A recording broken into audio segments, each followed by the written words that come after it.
Welcome to this week's X Generation Offshore Report. Mike, what have you been hearing? I've been hearing some good fishing, man. It's getting really, really good fishing. I've been hearing about a really good bottom fishing bite. There's all kind of bottom fish biting. Some muttons, yellowtails, lane snapper, vermilion snapper. I mean, go snapper fishing. It's been real good. It's not a bad idea.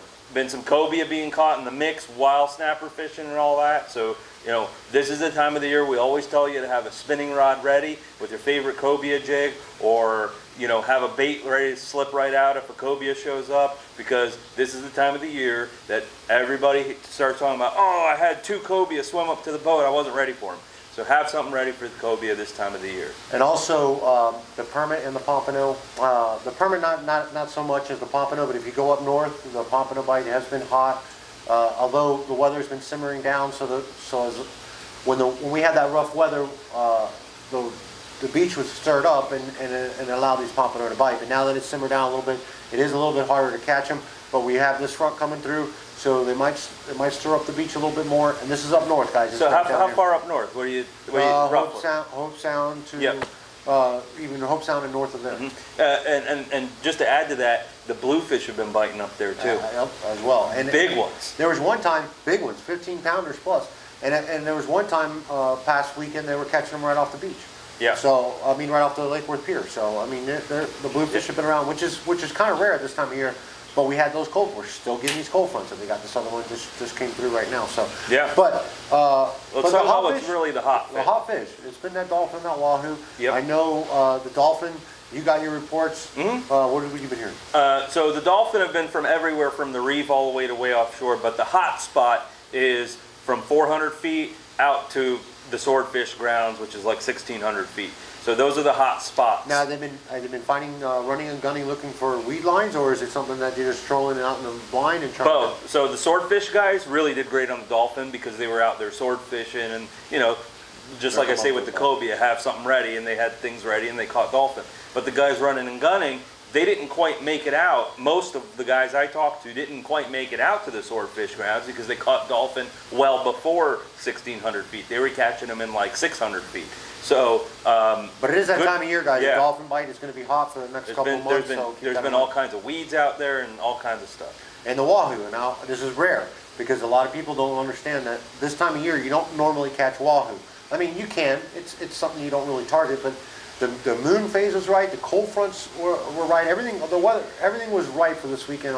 This past weekend for the wahoo, and the people who went out did really good. And I'm not talking just one here, one there. Even Doug from Mr. Mullets, he went out and went 4 for 6. So that goes to show, and plus, well, that has a lot to do with his baits too. But right. But that goes to show that the wahoo bite has been really good. And this time of year, you don't hear about it. So right, yeah, everything's real good fish. You could go fish for anything, but like we said, the dolphin and the wahoo are really the hot fish. Now the weather predictions for this weekend. How are we looking for this weekend? Because we're going to continue with the good bite, I think. The wind's going to do like a switcheroo. It's going to come out of the northeast on Saturday, and Sunday it's going to come out of the southeast. Both days they're calling 2 to 3 feet, and the wind's going to be 5 to 10. You know, I don't know if it's going to be blowing long enough from the north to cause it to be choppy, but I think, you know, we disagree. You said Sunday might be the worst day. I think Sunday will be the better day. Watch the weather. I mean, it's not going to be terrible either day, but you know, watch the weather. Careful going out of the inlets. And but I think it's going to do the same fishing is going to continue, don't you think? Oh yeah, it's only going to get better. I think. Right. You think the dolphin is going to be hot? I don't know the wahoo. I think the wahoo thing. Yeah. I think it was just that freak weekend. Now you're coming off the moon and everything else, and I just don't think that the wahoo bite's going to be as good as it was last weekend. You might see 1 or 2 people catch them. I think the dolphin bite's going to be really good, though. No, yeah. I think the dolphin bite's still going to be there, and of course the bottom fishing. The bottom fishing, I would definitely recommend doing that. Sword fishing's been good too. Sword fishing's been good too, and you know that goes hand in hand with wahoo. Anytime the wahoo bite's good, you could almost bet that the swordfish bites. And normally that's because of the baits that are offshore. Yeah. And you know what? Have you heard of tinker mackerel being offshore? Okay, so 2 weeks ago there was tinker mackerel around. So, and that might be the reason why we're seeing these sword bites and the wahoo bite. I'm sure they still might be around, but 2 weeks ago I know for sure they were there. Right, and it's only a matter of fact. It's only a matter of time when they're gone. Yeah. So you almost got. Yeah. They're not here very long if they are here long. Right. So anyway, but that's what we would be targeting. Keep in mind the Palm Beach Boat Show is this weekend. Yep. We do have a tournament. It's called Beast of the East. If you go see Summer at Chasing Tails, she'll have a booth there, and you get all your information there. You got to fish 4 tournaments: Downtown Showdown, Big Dog Fat Cat, Chasing Tails, which is Summer's tournament, and our tournament, which is the X Generation. X Generation. We changed it to Fishing for Soldiers KDW. So keep that in mind. Yep. You fish all 4 of those tournaments. There's good payouts there as well. You go see Summer. And Yeah, again, just to clarify, Summer's going to be at the Palm Beach Boat Show. She's going to have a booth there, and she's going to be. You could talk to her about anything you need to know about for the Beast of the East. for the Beast of the East, plus her tournament, of course. Plus her tournament, and she's offering early entry. We'll give her a plug. She's offering early entry over there if you sign up for her tournament. Okay, and also I like to tell you guys to support your local tackle stores. We'll see you next week. All right, week 3 of our little scientific test here. And this is all in fun, guys, and we don't know what the outcome's going to be, but it's interesting to see. This is week 3. These 4 metals have been sitting in water for 3 weeks. We pull it out. They say you got to take it out and let it get oxygen to the metals, and that's how you test how the corrosion is for the most part. Well, that's your lead. We don't see much discoloration. Oxidation there. That's right. No, it looks good.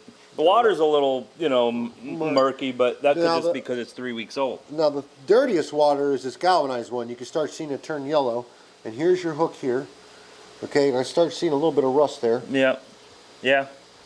It's getting oxidation, a little bit of rust. We'll let the air hit it for a little bit before we put it back in.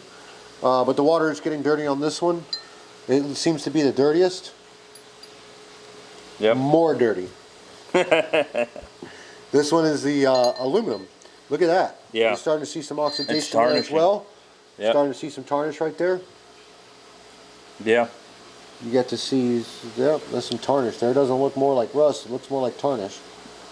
Yeah. It's interesting to see. But this is actually starting to show some discoloration as well. Yep. The water here, and this water here is probably the second dirtiest. Yeah. I don't know. Stainless steel might be. Yeah, stainless steel. But it's interesting to show that the lead is the cleanest water so far. Now, here's your stainless steel. Let this get out there in the air. It looks pretty good. Yeah, stainless steel. It hasn't really shown any rust yet. Nope. But interesting to see what this does in the near future as well. Now, these are your 4 metals, guys, and we were just doing this test. We're going to show you every week on what the discoloration of the water and also the metals. I will tell you this though, my test, my proven theory on this is to show you that lead doesn't not do as much damage as these other metals do, and it's a misconception. I strongly believe that lead does less damage than the other metals. So keep that in mind when we talk about it in the future, because everyone says the OSHA's out there to put take lead out of the water, but with mercury and lead being the high density stuff that sinks to the bottom, and the corrosion that it doesn't provide, that it's a less what's the word I'm looking for? Detrimental to the environment. But yeah. we'll see. We'll see. I could be wrong, guys, but I'm putting it to the test. You can see the galvanized is showing the rust, aluminum, and your stainless steel, guys. And we'll show you next week and see what we got.